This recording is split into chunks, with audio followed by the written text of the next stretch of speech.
สิงหาคม 2568นะสถานะก็ได้ปากัน งานสายฝน ขอทำวัดเย็นที่ในวิหารเสร็จเนี่ย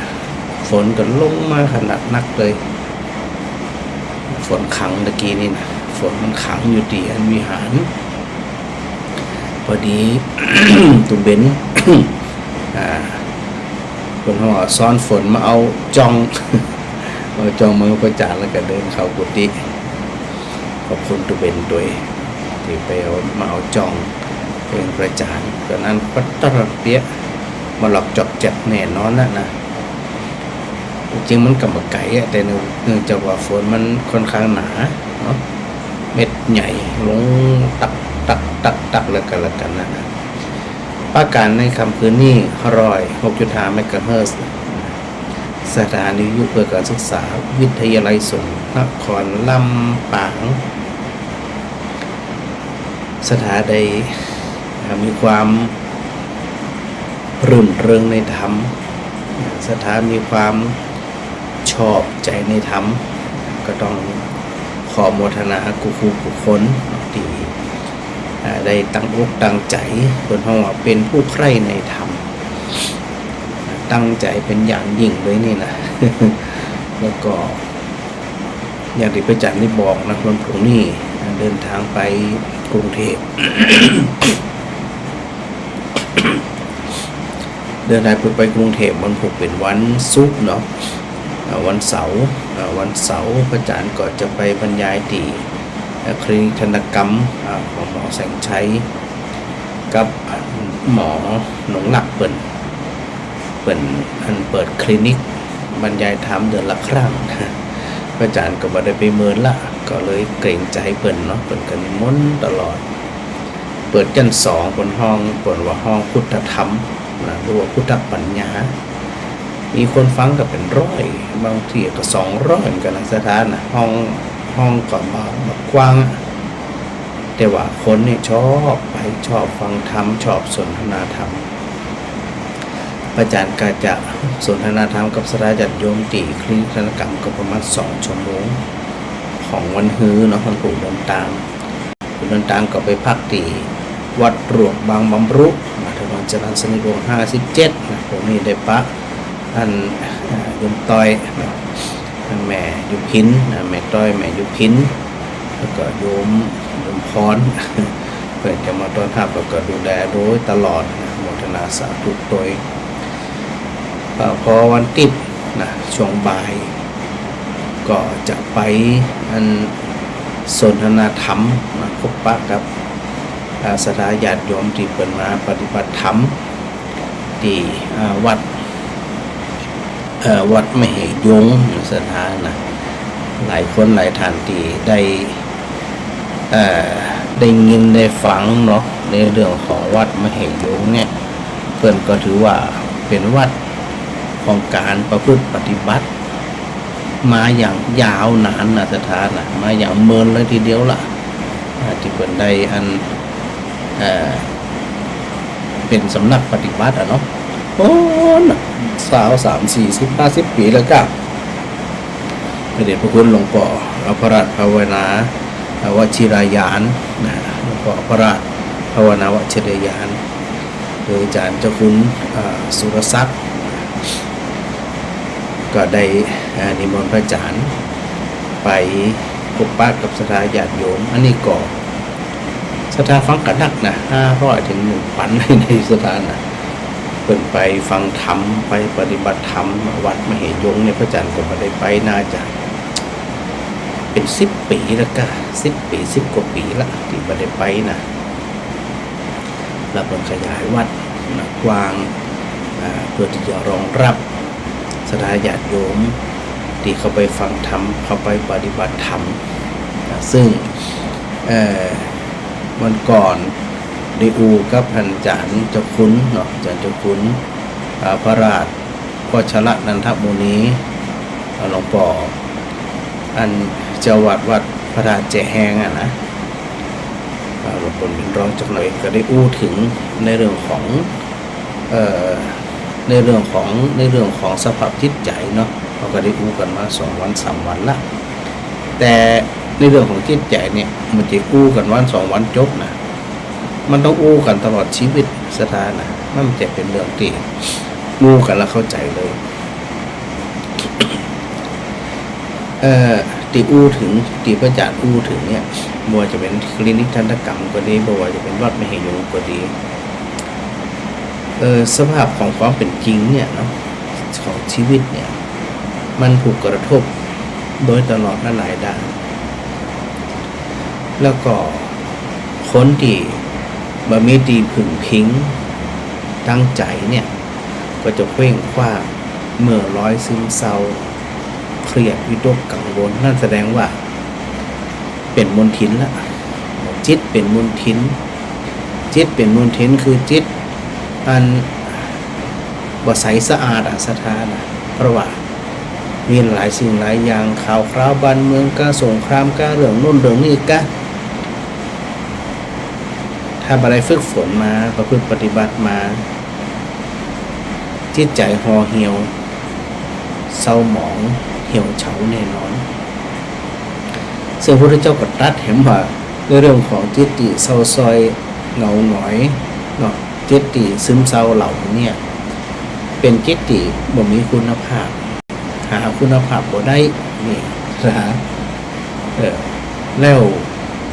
ไปเจอเหตุการณ์น้ำท่วมป่องยังป่องนี่นะมันก็ไปล่ะใจไปอยู่กับเนื้อกับตัวละ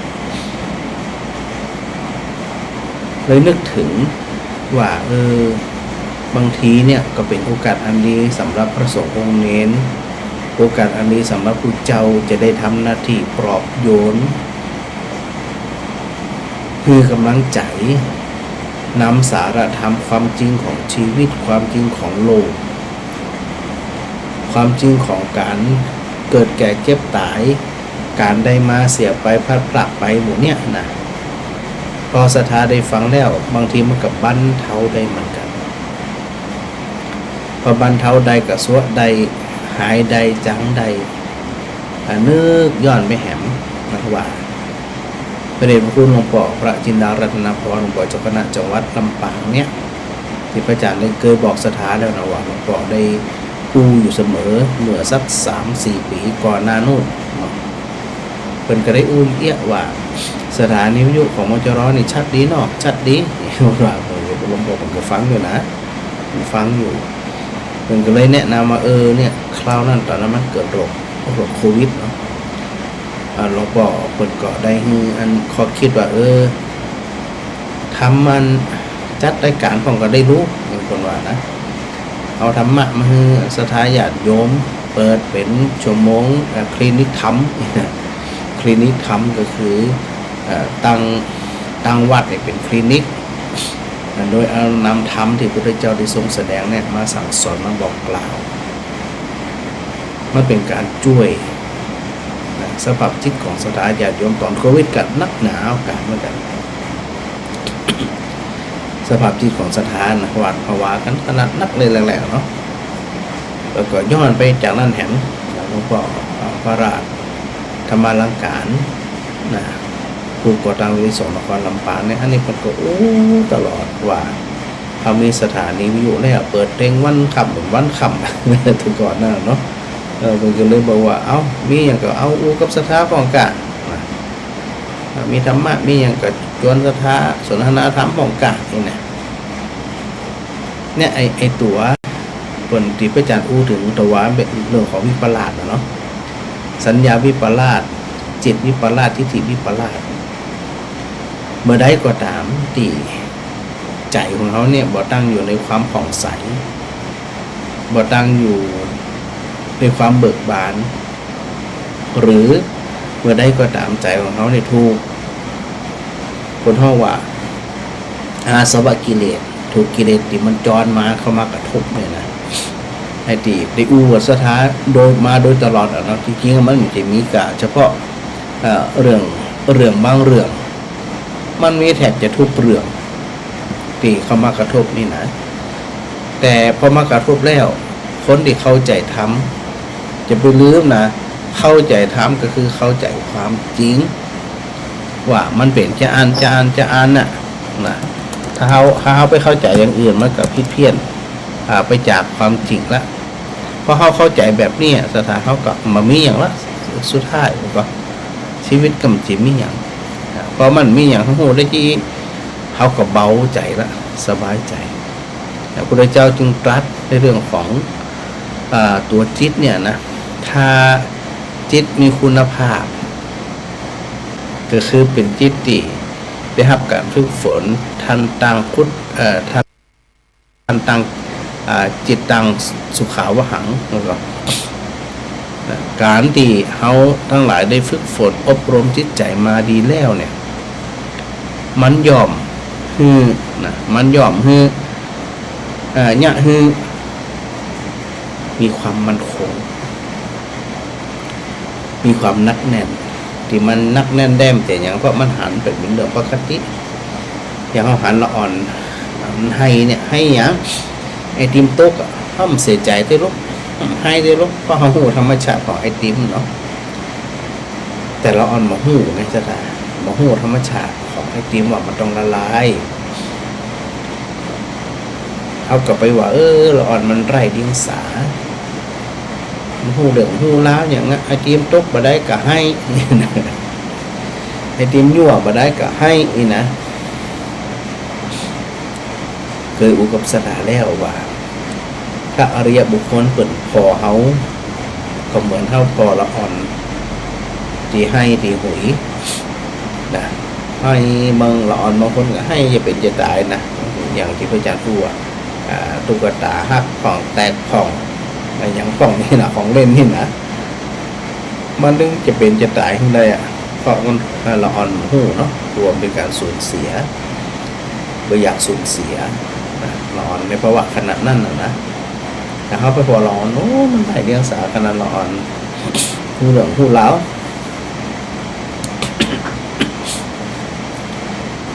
เขากับไปอัน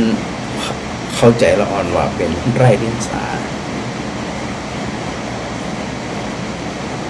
มุมมองเดียวกันที่พระอรหันต์เป็นมองหมู่เขาสิ่งทั้งหลายทั้งปวงเนี่ยที่เขามีอยู่เป็นอยู่ทั้งหลายทั้งมวลเนี่ยพอผลักไปเสียไปลุดไปให้จะเป็นจะตายเศร้าอกเศร้าใจคนนี้หักจากไปกว่านี้เนาะสิ่งที่เขาหักเขาหวงลุดหายไปถูกขโมยไปก็ได้โอ้มันเศร้าใจหรือแม้กระทั่งในเรื่องของสิ่งของเครื่องใจพอน้ำท่วมมาปัดหายไปเขาก็เศร้าใจเขาจะไปคิดว่าเขาใหญ่แล้วบางทีเนี่ยเขาบต่างอย่างกับบางเขาอ่อนอนุบาลต่างอย่างเพราะหมู่เรื่องหมู่เขานี่นะมันจะอู้เฉพาะสถานนะหมายถึงหมู่เขาคือทุกคนรวมถึงคุณอู้ด้วยเนี่ยเพราะตัวสติปัญญาของเขาเนี่ยมันบาดแจ่มแจ้งพอมันเหมือนกับหูซึกระยะหนึ่งสั้นๆมันเกาะจ่วยได้ระยะหนึ่งเหมือนกันนะสั้นๆเหมือนกันนะแต่มันไม่สามารถที่จะตัดได้เด็ดขาดเพราะมันยังคลุมเครือในสติปัญญาของเขามันจึงบอกหูเรื่องหูราวก็ต้องมากลับมาปอดตัวเก่าแล้วนะสถานะว่าเมื่อมีเรื่องราวข่าวเขาอย่างกระจ่างตื่นตีญาณเขาเศร้าหมองนะหรือว่าญาณจิตของเขาเนี่ยเกิดความสะใจอยากด่าอยากว่าอยากแย่งมันนี่นะเรานี่เนี่ยมันเกิดขึ้นเมื่อใดใจของเขาเนี่ยมีมลทินเหมือนนั่นมลทินคืออย่างเป็นขี้เมียงเป็นสนิมถึงขี้เมียงถึงสนิมที่ว่าเนี่ยถามว่าเฮาเนี่ยจะพยายามคัดเกลาปัดกวาดคัดถูสภาพจิตของเขาเนี่ยอย่างที่มันรกใจโรคสมองโรคความคิดบุคคลผู้ฉลาดเพิ่นจะประจมอยู่กับคว ความเน่าเหม็นจะประจมอยู่กับสิ่งที่มันไร้สาระโอ้โหนี่การเข้าใจแบบนี้การฝึกแบบนี้มันอาศัย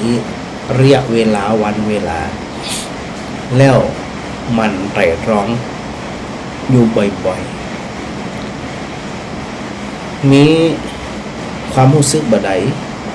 มีสติบ่ใดเขาถึงจะไปหู้เหมือนนั่นเราไปหู้ตันเหมือนนั่นส่วนมากเขาถึงหู้เราสถานเขาถึงหู้เดือดความหู้เดือดมันก็เลยเนี่ยคือก่อหู้เขาเนี่ยเป็นคนที่บโปร่งโล่งเบาสบายอ่ะก็แย่กับสถานมันก็แย่หมู่เขาเนี่ยแย่เดี๋ยวไปแย่หมู่เขาเนี่ยแย่ดังนั้นเขาจะต้องเนี่ยจะได้สถานเขาต้องฝึกฝนทำแล้วทำแหมทำแล้วทำแหมนะพระอาจารย์เองก็ดีใครก็ดีเนี่ยนำสาระธรรมมามาจากเนี่ยอยู่มั่วกิจเกี่ยวเราว่าเป็นเพียงแค่องค์ประกอบส่วนสถานท่านใดเข้าใจแล้วไปถอนอันใจที่มันเป็นเสน่ห์คือไปคัดเกลาอ่ะนะไปเก็บไปคัดไปล้างไปถูไปกวาดมันกวาดนะใบไม้อย่างร้านวัดอุดมพรเนี่ยมันเป็นร้านมันแค่2 ไร่เนาะน้อยเดียวแต่ต้นไม้กับไฟมีละนะใบไม้ก็ตกมีเหมือนกันแบบว่ามันไฟมีนักตกบ่ได้กวาดมานั่นเจ้ากวาดบ่แลนกวาดมันมานักแต่ถ้าหากว่ามีใบไม้กามีต้นไม้มีอย่างนั้นนะก็โอ้โหนี่กวาดอะไรกับที่มดยิงหน้าแรงเนาะเป็นล้มเป็นฝุ่นเป็นอย่างสกปรกขนาดนักเลยดึงกวาดดึงถูดึงกวาดแต่ต้องเนี่ยก็ตรงเนี้ยเขาจะไปห้ามมีฝุ่นมีล้มเลยก็ได้ห้ามใบไม้เหมือนที่มันหล่นเลยก็ได้อันนั้นคือสัจธรรมคือธรรมชาติเหมือนกับเขาไปห้ามคนด่าห้ามคนจังห้ามคนอิจฉาห้ามคนนินทาห้ามคนชื่นชมเขาห้ามเลยก็ไม่ได้มีทางไปห้ามมันจะได้เหมือนกับห้ามเหมือนใบไม้ร่วงลงมาถ้าท้าจะห้ามจะได้ห้ามมาได้ เมื่อห้ามมาได้เวลามันตกมาปลิวลงมาเขาก็มาด่ามาแจงมาจมกับต้นไม้หน้าที่ของเขาคือกวาดหน้าที่ของเขาคือทำความสะอาดเหมือนกันอารมณ์ใดก็ตามที่มันเข้ามากระทบทางตาทางหูทางจมูกทางลิ้นทางกายทางใจถึงโฮกต่างตะวันโฮกเนี่ยนะมันมาทางใดก็ตามเขาห้ามมันมากระทบได้ก็ไม่ได้เพราะธรรมชาติอย่างที่พระอาจารย์รู้เขาห้ามเหมือนใบไม้ตกได้ก็ไม่ได้เหมือนกันเขาไม่ได้สามารถที่จะห้ามรูปมากระทบกับตาเพราะเขามีตาเขาหันเนี่ยก็ห้ามเสียงเหมือนมากระทบกับหูได้ก็ได้เพราะหูเขาได้ยินกลิ่นเหมือนมากระทบกับจมูกได้ก็ได้เพราะเขามีจมูกเดี๋ยวรับรู้กลิ่นอยู่เขาอันห้ามบางหูรสชาติได้ก็ได้เพราะลิ้นเขาทำงาน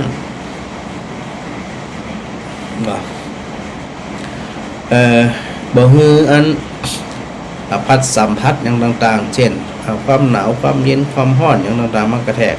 บางหูเขามีความรู้สึกได้ก็ได้เพราะร่างกายเขายัง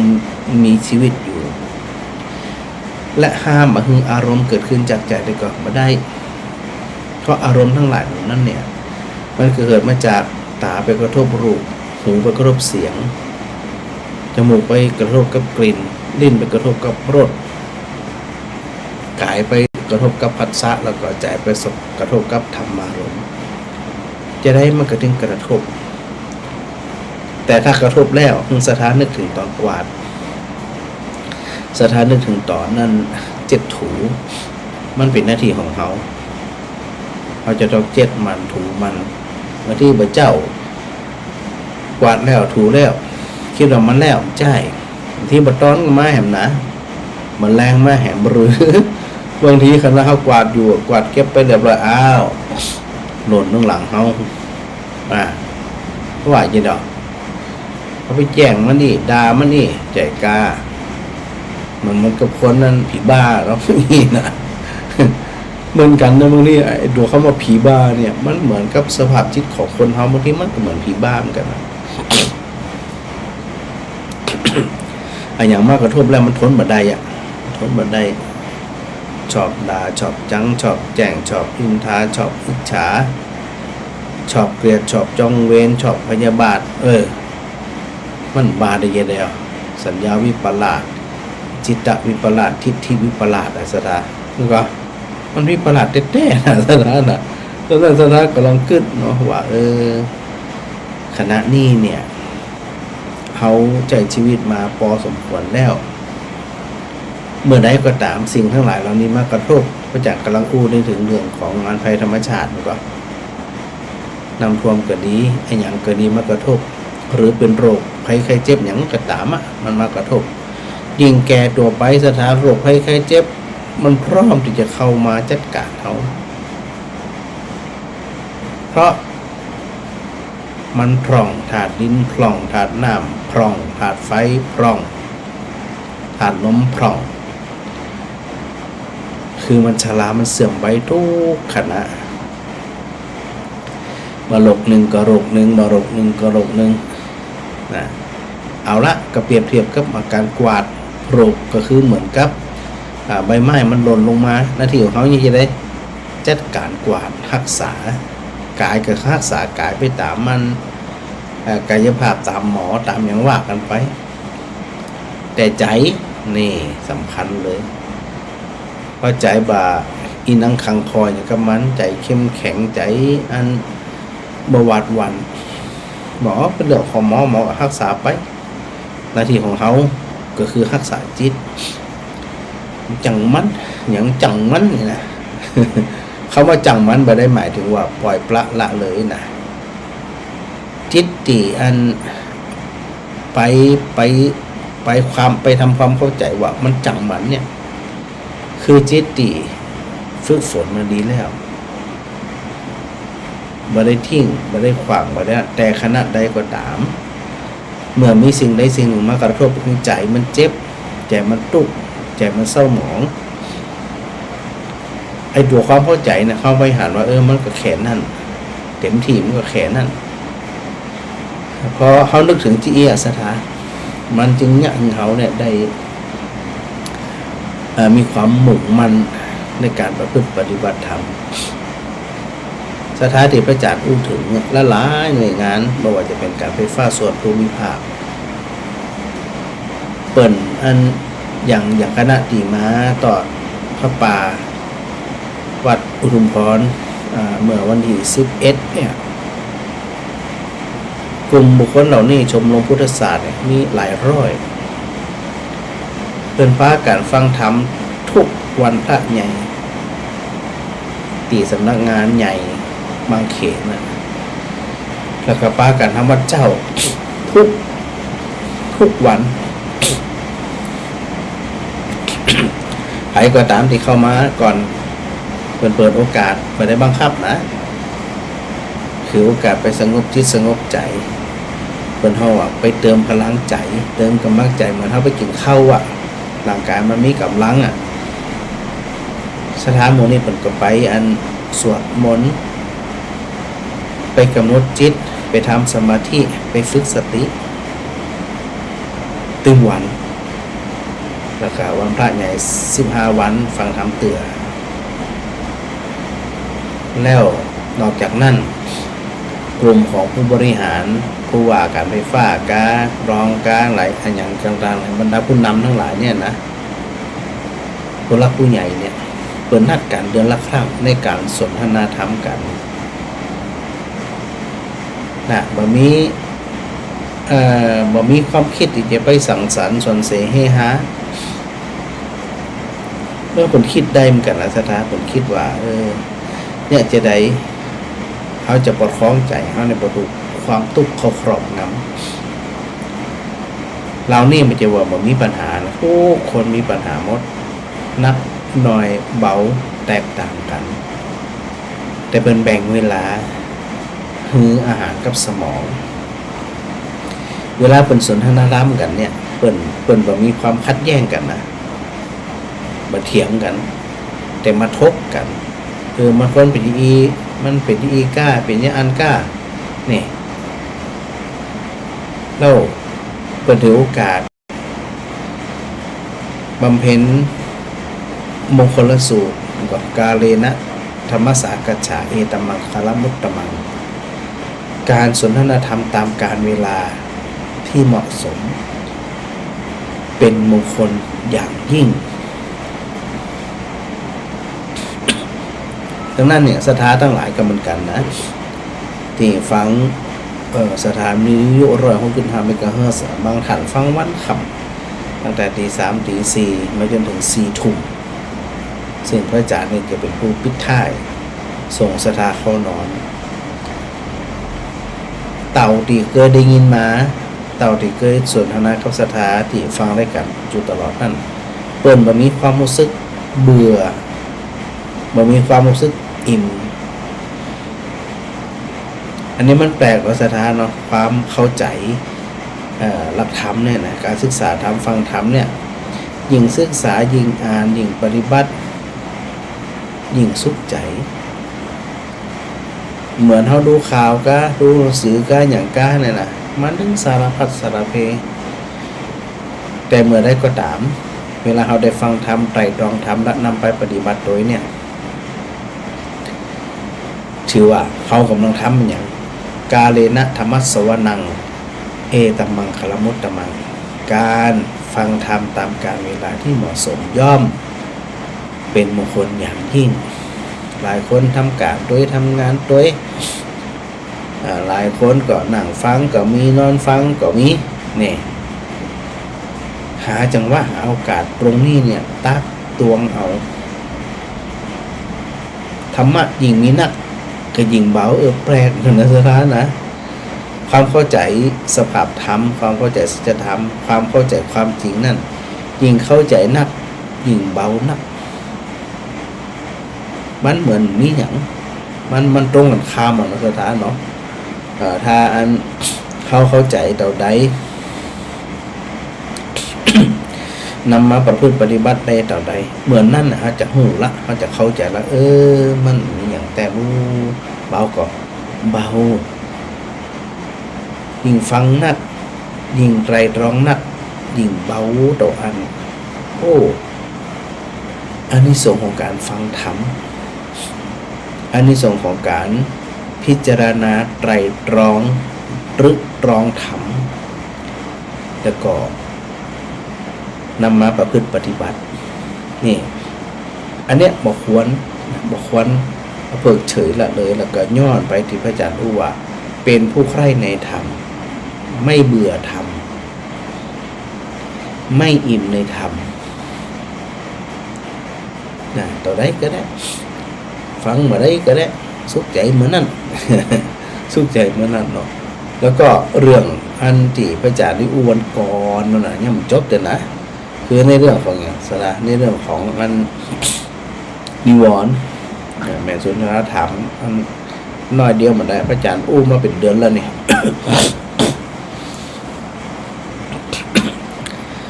คือหลักธรรม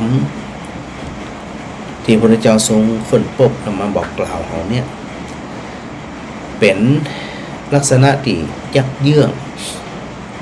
เชื่อมกันได้เข้ากันได้เขากำลังอู้ไปถึงเรื่องอย่างในเรื่องทีนมิทะมันก่อน ยังจบเถอะทีไม่นี่มันก็คือความเนี่ยความเมื่อลอยความเซ็งจิตใจหดหู่จิตใจเศร้าไปจนไปตลอดถึงความขี้ข้าท้อแท้ท้อถอยอันนี้ยังเป็นอย่างอยู่เป็นทีนมิทะอยู่มันก่อนแล้วก็ทำที่เขาไปแก้ที่ไปจัดในไปปอกคนก้อนนั่นน่ะมีอย่างพอมีพุทธานุสติธรรมานุสติสังขานุสติศีลานุสติจาคานุสติจริงๆอธิบายแต่ละส่วนเนี่ยมันใช้เวลาวันก่อนอู้ถึงพุทธานุสติวันนี้อู้ถึงธรรมานุสติระลึกถึงพระธรรมธ ธรรมานุสติก็คือระลึกถึงพระธรรมแล้วจะได้ถึงระลึกถึงพระธรรมสถาวะจะได้เขาต้องอันระลึกถึงพระธรรมเพราะอย่างแล้วการระลึกถึงพระธรรมนั่นมันจะเข้าไปอันเข้าไปอันบรรเทาความเบื่อหน่ายนั่นออกไปมันจะไปอยู่มันจะไปเลยละสถามันไปของมันเองโดยปกติโดยธรรมชาติ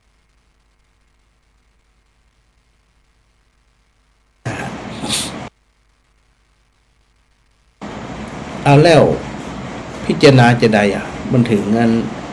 ตัดความเบื่อความเซ็งไปตัดความงงเหงาเห่านอนไปตัดความวิตกกังวลนั่นแหละ จะเป็นเรื่องที่พระอาจารย์นี่วันก่อนนะว่าพระธรรมของคุณของพระธรรมมีอยู่6ประการศรัทธาลองระลึกตาม6ประการเนี่ยมันก็จะยังเขาเนี่ย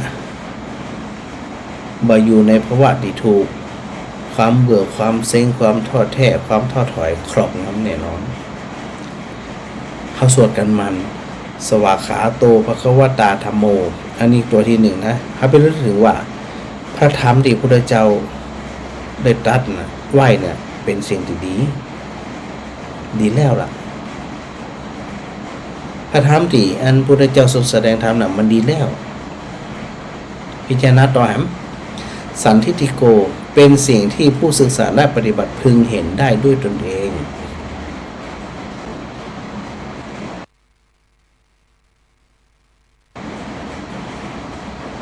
การเข้าใจธรรมสัมผัสรสแห่งพระธรรมเนี่ยจะมีคุณค่ามีอานิสงส์เป็นประโยชน์ก็ต่อเมื่อ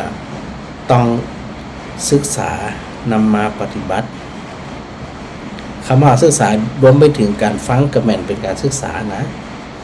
การอ่านก็เป็นการศึกษาการสนทนาธรรมก็เป็นการศึกษาแล้วนำมาไปปฏิบัติด้วยตัวเก่าลักษณะพิเศษของพระธรรมลักษณะพิเศษเลยคือนะเป็นธรรมที่ผู้ศึกษาและปฏิบัติจะเห็นจะสัมผัสด้วยตัวของตัวเองคนฟังจะหูเรื่องว่ามันดีจะได้มันจะหูเรื่อง ตัวที่3อาการิโกลักษณะของพระธรรมก็คือบ่จำกัดเวลาเนี่ยบ่เจ้าบ่ร้อนบ่แรงทำความดีนะทำความดีทั้งกายทั้งวาจาทั้งใจเนี่ยทำจะได้กระจ่างด้วยทำเมื่อใดเห็นผลเหมือนนั้นมันจำเป็นว่าต้องวันพระก่อนมันโกนก่อนใจความดีทำเมื่อใดมันก่อเกิดความดีเหมือนนั้นเป็นอานิสงส์ทันทีทันใดเหมือนนั้นมันจะมีอย่าง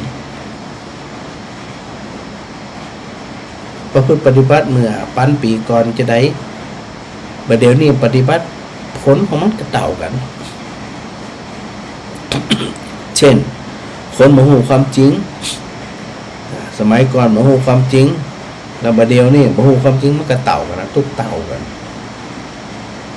แต่เอาอันนี้แสกไปละเกิดอูละว่าบางทีเนี่ยศรัทธาก็ตามใครก็ตามเนี่ยมักจะอู้อยู่เสมอว่าพระอาจารย์ประเดี๋ยวเนี่ยเด็กละอ่อนมันคนทันสมัยเนาะรุ่นใหม่ทันสมัยมันบอกใครเขาวัดเขาว่ามันคอยเจือเดี๋ยวเนี่ยเป็นละอ่อนรุ่นใหม่พระอาจารย์ก็เลยบอกดีว่าฟังดีๆนะความคิดว่านรกบ่มีจริงสวรรค์บ่มีจริงบ่มีบาปมีบุญนี่มันเจอเรื่องใหม่มันมีเรื่องมาเป็นพันปีหมื่นปีคิดแบบนี้อย่าได้คิดว่าเป็นคนรุ่นเป็นคนรุ่นเก่าคำครึ่งล่าสมัยไปแล้วใจมันมาเอาก็คือมันแบบมันมาทำสันทิฏฐิโกบอกไปปฏิบัติมันจะไปหูได้จะได้ กระทุกอย่างพวกถูกความขี้ข้านเขาครอบงำเวลามีเรื่องราวอย่างทนมาได้จะตีจะต่อยจะฆ่าจะฟันจะแทงอันนี้เป็นคนสมัยใหม่ก็ไม่ใช่ลักษณะแบบนี้เป็นคนโบราณสมัยนี้มันมีมาแล้วมันจะเป็นคนใหม่เป็นคนรุ่นใหม่แต่คนที่เข้าใจความจริงนี่กะอันนี้ถือว่าเป็นคนรุ่นใหม่โดยแท้จริงซึ่งบ่เป็นจำเป็นจะต้องเป็นละอ่อนคนเฒ่าก็ถือว่าเป็น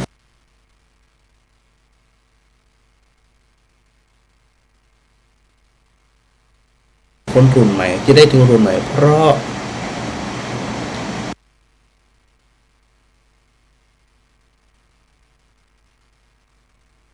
ไปศึกษาไปฟังไปศึกษานำมาไปวัดจนเกิดผลเป็นวิทยาศาสตร์บางคนหนอนบางคนมาหำมาเฮียนเนาะสมาเลเทเมาบอกเขาวัดบอกเขาว่าบอกชอบทำบุญบอกเจือเรื่องบาปเรื่องบุญอันนี้เป็นความคิดของคนโบราณทั้งนั้นใจคนใหม่ยุคใหม่มันก็ต้องพิสูจน์ได้จะว่าบอกเคยพิสูจน์เลยบอกลงมือพิสูจน์เลยแต่ปฏิเสธไปก่อนเนี่ยมันไปได้อย่างนั้นเราจะบอกว่าการฟังธรรมการปฏิบัติธรรมมันมีผลมีผลเนี่ยมาได้เนี่ยดังนั้นตัวกาลิโกประพฤติดีบ่ได้ส่งผลที่ความดีมันนั่นบ่ว่าจะเป็นอดีตปัจจุบันและอนาคตต่อไปแต่พระพุทธเจ้าทรงตรัสถึงในเรื่องของสัจธรรมก่อนอย่างไฟเนี่ยไฟมีลักษณะแหมเมินต่อไปแหมจะจับแหมห้อนเพราะความห้อนเป็นสภาพเป็นสภาวะของคำว่าไฟเป็นคนขี้โคตรขี้โมโหขี้น้อยใจเมื่อปันปีหมื่นปีคนเป็นที่มันกระตุกเมื่อปันปีหมื่นปีขี้โคตรขี้โมโหขี้เครียดขี้จมขี้แจกขี้อิจฉาบัดเดี๋ยวนี้มันกระตุกใจบัดเดี๋ยวนี้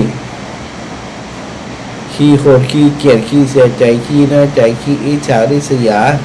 ขี้จมขี้จังขี้แจกในอนาคตแหม สิ่งที่ได้ครับคือจิตเศร้าหมองจิตหดหูจิตถูกถีนมิทะเขาครอบงำเนี่ยการพิจารณาธรรมเนี่ยสถานะว่าปฏิบัติมาได้ผลเหมือนนั่นเป็นอาการในคนต่อไปเอหิปัสสิโกลักษณะธรรมโดดเด่นของพระพุทธเจ้าเนี่ยท้าทายบกกลัวการพิสูจน์มาแหละมาปฏิบัติแหละมาฟังแหละแต่ต้องถึงนะมันเกี่ยวมาเพียงแค่เปลือกอยากจะหัววัดอุณหภูมิเป็นยังไงเปิ้นอยู่หนตางยืดหนอกกำแพงพุ่นเราไปโพลธนาว่าวัดเป็นยังอันยังไปได้อย่างเพราะตัวเองอยู่หนอกวัดพุ่นน่ะบ่เคยเขามาวัดมันไปหูยังไงอ่ะว่าทางไหนมันเป็นอย่างนั้นก็คุณจะบวชมาแล่มาฟังเราพิจารณาต้องเจือเตือพิจารณาเราไปลองไปฝึกฝนดูไปทำดูในชีวิตประจำวันนั่นน่ะเห็นไหมท้าทายต่อการพิสูจน์บุกลัวเพราะที่พุทธเจ้าค้นพบเป็นสัจธรรมเป็นความจริงซึ่งมันมีอยู่แล้วโอปะนะยิโกระลึกถึงธรรมคุณของพระธรรมนี่นะเป็นสิ่งที่ควรที่จะน้อมเข้ามาหาตัวเก่าการปฏิบัติธรรมบัดโยนให้เปิดพอได้เปิดเนี่ยหมอนั่นบัดนี้หมอนี่บัดนี้หมอนั่นจะอ่านหมอนี่ที่อันนี้บัดใจของการเข้าใจสภาพธรรมคือบัดนี้น้อมเข้ามาใส่ตัวเก่าพอตัวเก่าก่อนที่จะเองจะว่าจะนินทาจะด่าคนอื่นพอตัวเก่าก่อนโอ้ปนัญญิโกน้อมเข้ามาใส่ตัวก่อน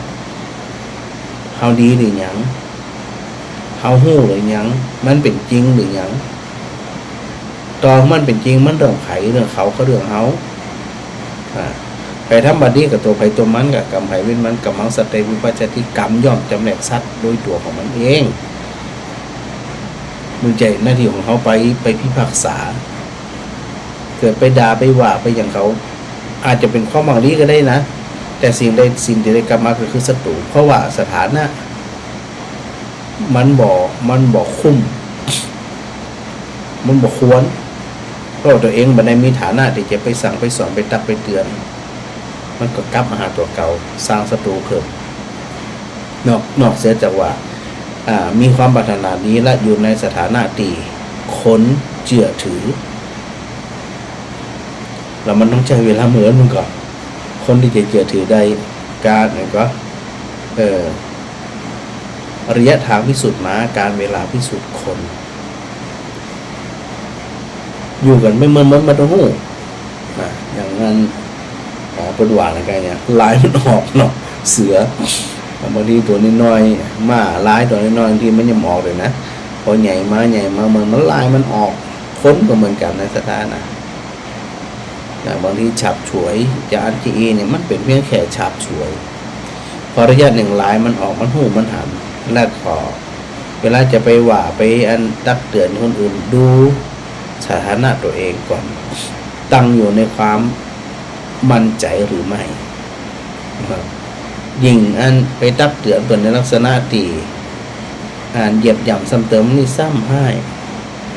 พระพุทธเจ้าบอกว่ามากลับมาพอตัวเก่าเนี่ยโอปนายิโกเราดูตัวเก่ามาพอตัวเก่านะไม่พอคนอื่นตัวเองนี่ยังทำหรือยังนี่นะนี่เวลามีอะไรมากระทบสภาพจิตเขาเป็นจะได้พ้องน้อมทำเข้ามาใส่ตัวเองเป็นโอปนะยิโกถ้าฟังดีนะแล้วก็ตัวสุดท้ายปัจจตังเวทิตโพวินยูหิเป็นธรรมเป็นสิ่งที่พึงรู้ได้เฉพาะตนที่ฮู้ตะกี้นะกะคนที่จะเข้ามาวัดถึงจะฮู้ว่าวิหารอยู่จังใดห้องน้ำอยู่จังใดหอฉันอยู่จังใดกุฏิอยู่จังใดพระเจ้าอยู่จังใดมีกี่องค์นี่นะจะฮู้ได้เฉพาะตัวเองต่อเมื่อเขามาดูเขามาพอพิสูจน์ทราบด้วยตัวของเขาเองถึงจะหันชัดเดี๋ยวอยู่นอกกำแพงเอินใส่พอเราเดือบเคียงว่าวัดมีจะอันที่ค่าหันหมดหูหมดเป็นได้อย่างก็ตัวเองเคยเข้าเนี่ยมันวัดมันหูได้เฉพาะตัวเก่าเหมือนสถาหลายคนเนี่ยตีฟังธรรมของพระอาจารย์มาโดยตลอดนี่มันก็หลายคนเนี่ยเพิ่นจะเข้าใจด้วยตัวของตนเองเลยหูโดยเฉพาะด้วยตัวของตนเองเพราะเปิดสัมผัสโดยชีวิตของตนเองเอาชีวิตเป็นเดิมพัน แต่ก่อนที่มาได้ฟังเนี่ยโอ้ยขี้เขียดขี้จมขี้เสียใจขี้น้อยใจขนาดนักเลยมืดง่ายโคตรง่ายแล้วก็โคตรเหมือนหรือเปล่าแต่ก่อนทุกเหมือนตุ๊กเอามาขำอยู่ในใจนะแต่พอฟังขำน้อมมาประพฤติปฏิบัติว่าขณะนี้เอาแบบอย่างอยู่กอเอาถืออย่างอยู่กอมีอะไรอย่างขำอยู่ในจิตในใจในสมองในความคิดของเขาก่อเห็นปะแต่กี้น้อมเข้ามาใส่ตัวเองเป็นโอปนายิโกแต่ตอนนี้เป็นปัจจตังเวทิตโพวินยูหิหู้ได้โดยเฉพาะด้วยตัวของตัวเองใครจะว่าจะได้ก็เรื่องเขานะตั้งไผ่ตั้งมันวิถีไผ่วิถีมันแต่โดยสุดท้ายก็เมื่อมีภัยพิบัติเกิดขึ้นอย่างดีหว่าไงเพราะมันมิติเปิงมันก็เคว้งคว้างมันก็หาดีจับเตี๋ยยึดไปได้อย่างได้เมื่อลอยไปซึมเศร้าไปอย่างไปโอ้ยบางคนถึงกับเป็นบาเป็นมิดไปเพราะสิ่งที่มันเกิดขึ้นประจำมันจะบอกเกิดขึ้นเฉพาะเฮาหรอมันจะเกิดขึ้นมาเกิดจัดการเฮาแกล้งเฮาหรอใจหรอมันเกิดของมันอยู่แล้วแต่เฮาไปทึกทักบ่ได้ว่ามันเกิดกับเฮาเป็นกรรมเป็นเวรกับเฮาไปทึกทักเฮาปรับในสถานะปรับความรู้สึกปรับความเข้าใจปรับว่าเนี่ยจะได้อันนี้นึกถึงธรรมคุณก่อนนึกถึงว่า เวลาเขาสวดสวากขาโตภควตาธัมโมเนี่ยสันทิฏฐิโกอากาลิโกเอหิปัสสิโกโอปัญญิโกปัจจตังเวทิตาโพวินยูหิตินี่นะส่วนมากเขาบอกให้เข้าใจเนาะว่าบทสวดที่เขาสวดไปเนี่ยมันมีความหมายจะใดเนี่ยพระอาจารย์ก็พยายามน้ำที่มันแปลไว้แล้วเนี่ยมาบอกมากล่าวให้ศรัทธาได้เข้าใจว่าละธรรมของพระพุทธเจ้านั้นพระองค์ทรงตรัสไว้ดีแล้วนะธรรมของพระพุทธเจ้านั้นเห็นด้วยตัวของตัวเองกับคนที่ใส่ใจศึกษาและนำมาปฏิบัติ คุณลักษณะพิเศษของคุณลักษณะพิเศษของพระธรรมคือบ่จำกัดเวลามีเมตตาเมื่อใดมีกรุณาเมื่อใดมีมุทิตามีอุเบกขาเมื่อใดสุขใจเมื่อนั้นเมื่อวันก็เกิดเมื่อคืนก็เกิดบ่จำกัดเวลาแล้วก็เป็นพระธรรมเทศนาที่เชิญขึ้นมาประพฤติปฏิบัติบ่ลบบ่หนีบ่หลีกและเป็นธรรมที่ควรน้อมเข้ามาประพฤติปฏิบัติและสัมผัสอานิสงส์หรือผลของการประพฤติปฏิบัติธรรมเหล่านั้นเนี่ยคือศรัทธาทั้งหลายได้ขึ้นจะอีกนะก็ค่อยๆอู้กันไปนะศรัทธานะตอนนี้ฝนเริ่มซาลงมาแล้วเดี๋ยวศรัทธาจะโอ้พระอาจารย์อันก็บ่ได้เปิดโอกาสทางศรัทธาญาติโยมเลยกะอย่างนั้นศรัทธาอาจจะขึ้นจะอันก็ได้นะเดี๋ยวพระอาจารย์ตอนนี้พระอาจารย์เปิดสายละนี่เสาะหาก่อนว่าอยู่ตรงใดนี่ที่พระอาจารย์นั้นเอาออกตะกี้นี่ เฟซบุ๊กอยู่ตรงใดเห็นนี่ก็อยู่ไปงงไปนะสถานนะแล้วพระอาจารย์เอาตัวใดเห็นตะกี้เนี่ยอย่าไปอย่ามาหายเหรอล่ะตอนนี้ก็เปิดโอกาสเปิดโอกาสสถานในขณะที่พระอาจารย์กำลังหาเฟซบุ๊กอยู่เนาะเพื่อสถาจะได้โทรศัพท์มาร่วมสนทนาธรรมกับพระอาจารย์ก็ร่วมสนทนาธรรมตัวอย่างตัวกับพระอาจารย์นี่นะก็ถือว่าเป็นเรื่องดีๆเป็นเรื่องที่อันเขาตัดทั้งหลายเนี่ยฟ้ากันประพฤติปฏิบัติลักษณะแบบนี้นะเนี่ยพระอาจารย์กำลังดูว่าพระอาจารย์เอาอันไปไว้ในเฮตะกี้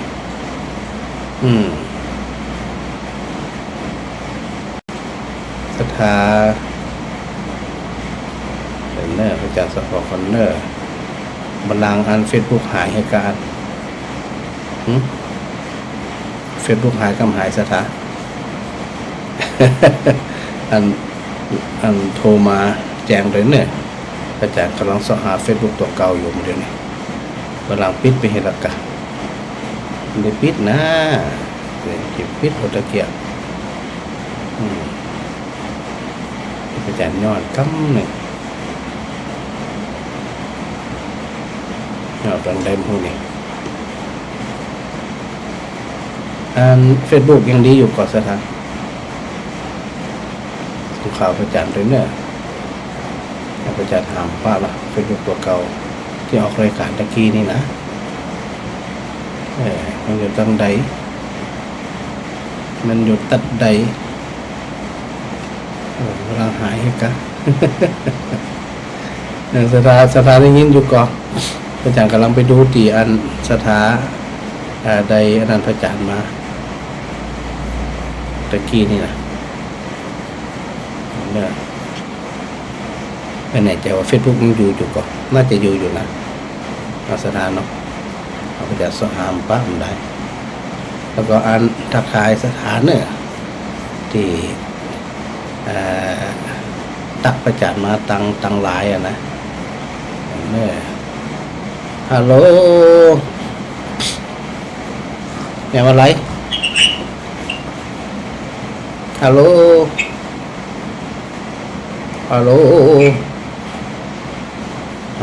แสดงว่าได้ยินประจานแม่จันดีมาก่อนเจ้าแม่ชัดเจนดีเจ้าชัดเจนดีนะเจ้าฝนตกตอนนี้ก็ยังตกอยู่เจ้าแต่ว่าอันเบาลงตอนนี้ก็ตกกำลังตก กะ จี มันมาตกซี่ๆหามันยังตกซั่วๆฮะ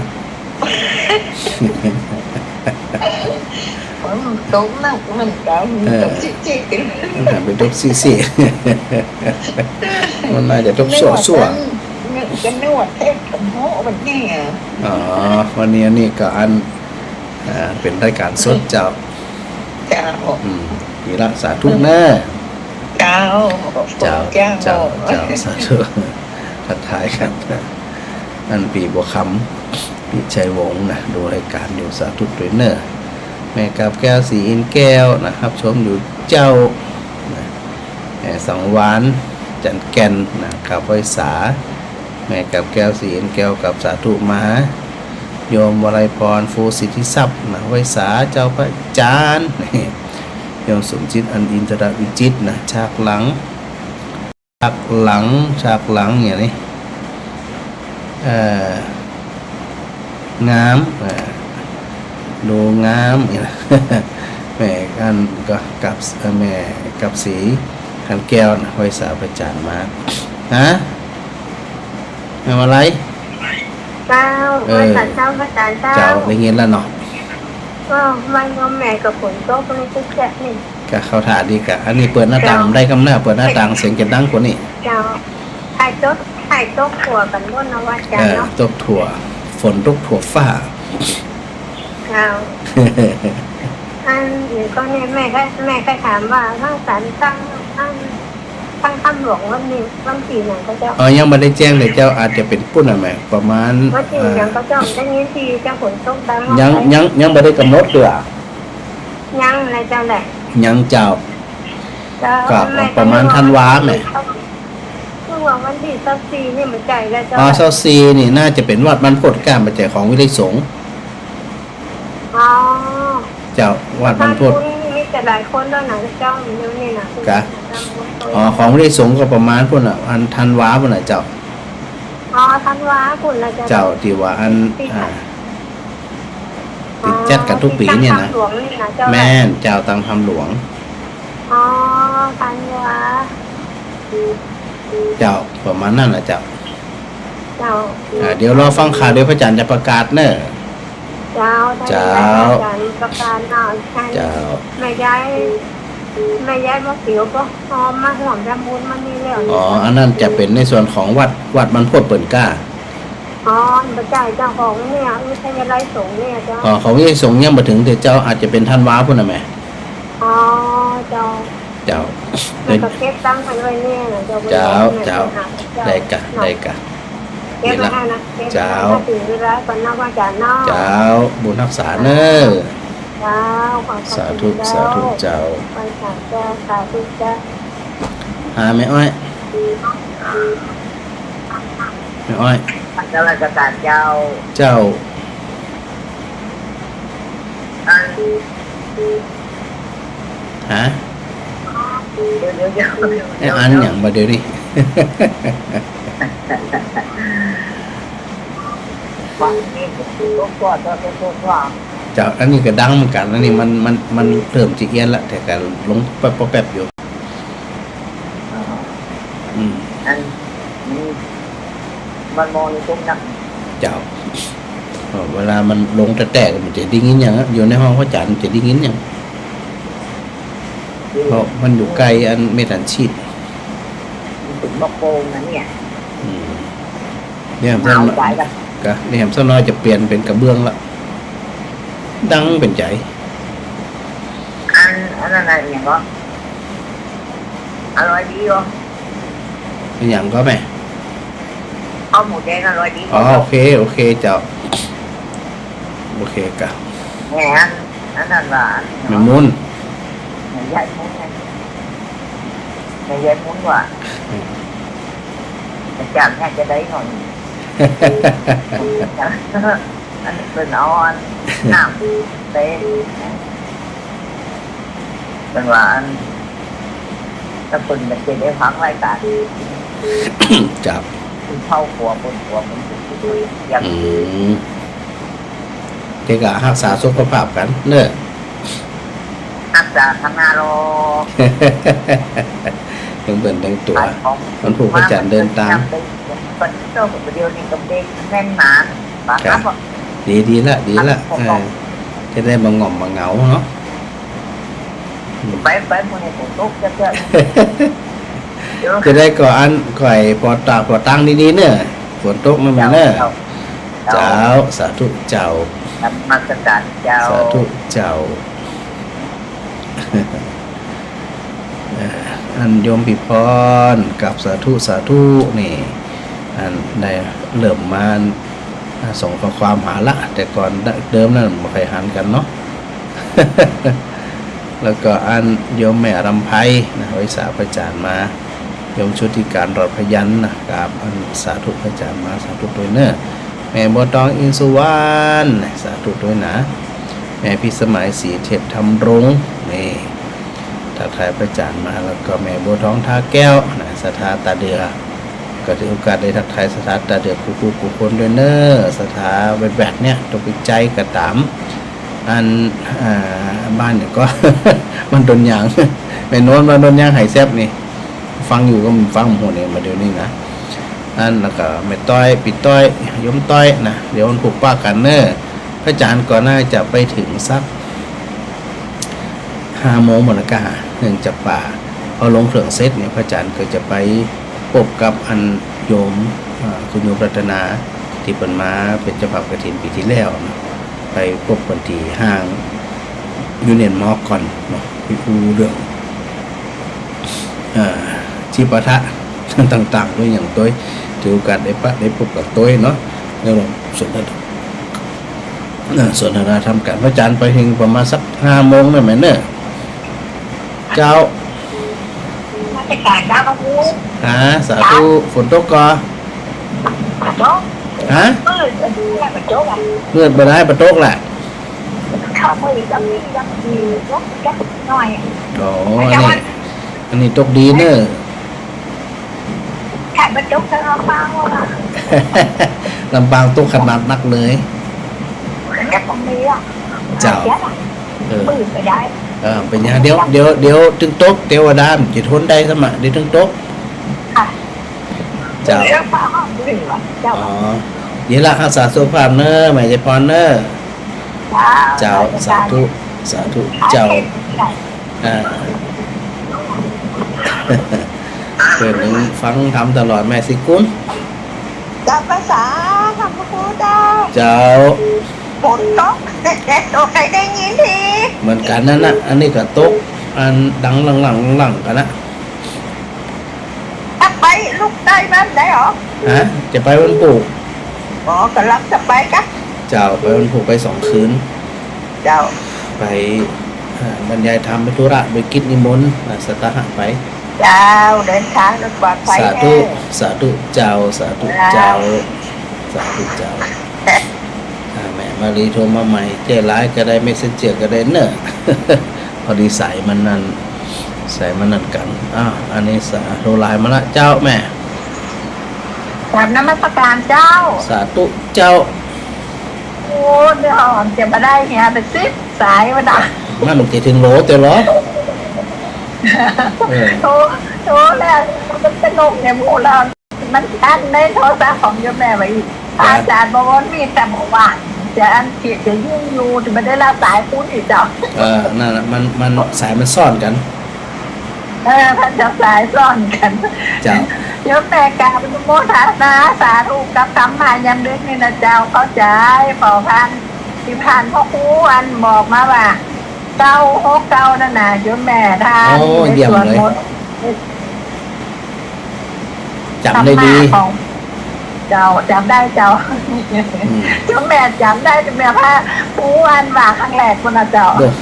969พุทธคุณ9ธรรมคุณ6สังฆคุณ9เนาะ เจ้าโยมแม่จะสวดเวลาใส่ข้าวผ้าตอนจะสวดมนต์แล้วก็จะสวดตัวนี้ด้วยเจ้า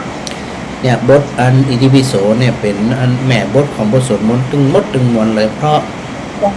เขาสวดไปเข้าใจไปเกี่ยวกับพระพุทธธรรมประสงค์ตึงนั่นนะเจ้าควรเข้าใจเลยมันนั่นแหละในคำสอนของพระพุทธองค์โยมแม่นุโมทนาสาธุจะแท้ครับอาจารย์ได้เอาของพระพุทธองค์มาให้ได้เข้าใจ แต่ก่อนยังในอู้กับพระครูนั่นแหละว่ามีแต่ความโมโหโกรธเนาะไปถือเขตโป้งไปอ๋อดีจังเลยเจ้ามีประโยชน์มากเลย ดีละอันนี้เขาเอาใจในชีวิตประจำวันใจในพบนี่จัดนี่เนาะประจำวันก็จะโยมคนพี่ยังว่าอีในมะลิแต่เศร้าเรื่องที่กระเต็นเดี๋ยวอันพระอาจารย์จะบอกอันเนี่ยก็บ่มีอันเนี่ยก็ความอันที่เปิ่นอุตส่าห์โอ้ตารับแต่นอนเหล่าทำครั้งนี้เป็นกำลังใจกันมันจะนั้นเอาใจเอาธรรมะมาสู่บ้านดีๆตั้งใจนะแม่มะลิเจ้าจะได้กับเป็นกำลังใจเนอะเจ้าสาธุเจ้าสาธุผ่านเดินทางปลอดภัยเจ้าแม่สิวันแกไว้สาเจ้าแม่ฟังจากหยังเจ้าไม่ฟัง104กะเจ้า104ผมฟังกันหลายสัจจะในคนต้องน้อยๆแหละพี่นะกะประเภทตกยังมายุดกำเตือนนี่ตกตั้งแต่ตรงนั่นหรอกประมาณทุ่มหนึ่งแล้วเจ้าทุ่ม2 ทุ่มอันนี้3 ทุ่มไป2 ชั่วโมงไปแม่อยากจะต้องพระเจ้าเพราะว่าเอาใส่บาตรมาได้เจ้าก็บอกเทวดากะอันของยุดตอนนี้แม่ใส่บาตรกำเนิดอย่างน่ะว่าซะตัวเป็นบุตรเทวดาขอแย้งคำเด้อได้ลูกจะสบายแม่เดี๋ยวอันถ้าเดี๋ยวยิ้มแย้นะยิ้มจะแก้เลยอ่ะถ้าอันใส่บาตรแล้วตกเต็มที่ตามทำไมนี่เนี่ยจับสบายเลยตอนบ้าแบบเอาเป็นรถพาเปิดมาปีกล้องมงนี่นะอยู่ฝนก็ตกยังไงนี่ขอแย้งคำเด้อเจ้าเนาะเดี๋ยวบอกไปวัดก็ไปไม่ได้แบบนี้ไหนวิโซ่ไม่เอาเจ้าต้องบอกเทวดาน่ะเดี๋ยวละแม่แข็งแรงด้วยนะแม่สิวันนะเจ้าบุญรักษาเนอะแข็งแรงคุณบุญจะมาให้เป็นแข็งแรงตลอดไปนะลูกเนาะสาธุสาธุเจ้าสาธุเจ้าสาธุเขาให้บุญรักษาโยมคำสุขโยทินนี่แม่สุนันทากาดีนะทักทายพระอาจารย์มาแล้วก็โยมจันจรัตน์นี่สาธุมาโยมอันอาจารย์จรัตน์บอกว่าความอย่างนี้ตัวหนังสือน้อยนะความสมมุติบนโลกนะยอมกองเกิดกิเลสตัณหาก็มาติพระอาจารย์อู้นะกัน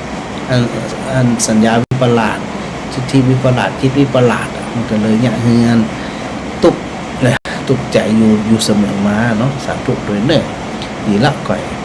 เข้าใจกันไปนะแม่จันจรัตน์คนไกลอย่างนี้คนไกลตัวสอนแนะนำบ่ได้นะก็ปล่อยเป็นไปตามกำแน่นอนแม่บางสิ่งบางอย่างเนี่ยเขามันจะวิสัยของเขาบางทีมันเนี่ยยำได้ก็ต่อปล่อยไปตามยถากรรมกันยถากรรมมังมันก็มันอยู่ที่ตัวเขานะที่พระอาจารย์โอตะเกโอปนายิโกนะคอนน้อมเข้ามาใส่ตัวเองเนาะแม่เพ้นกาฟังสาธุด้วยเนื้อแม่เทียนแก้วหนองยางนี่ทักทายพระอาจารย์แล้วก็แม่มาดีขนมไทยตลอดถึงโยมเดี๋ยวนะมันตัวน้อยพระอาจารย์มหันนะโยมสุวิริยากะ แล้วก็อันวิสาวุคำเดินทางด้วยความปลอดภัยพระอาจารย์หาไลน์ของหาเฟซตัวคอมป้าอย่างตะกี้นั่นก็เลยมาหันตัวใหญ่ๆเป็นตัวน้อยไปใหญ่เนาะจะได้ก็ขอโมทนาบุญกับสถาญาติโยมเทรนเนอร์ปากันไตรตรองถามพิจารณาถามไปอยู่เสมอมีความสุขกายสุขใจศรัทธามุ่งมาปรารถนาสิ่งใดสมความมุ่งมาปรารถนาแล้วกราบขอบพระคุณครูบาอาจารย์ทุกครูทุกตัวเลยครับที่ได้เป็นกำลังใจเนาะกันมาตลอดจะได้ขอถวายความเคารพนะครับเนอะครับถวายความเคารพครับ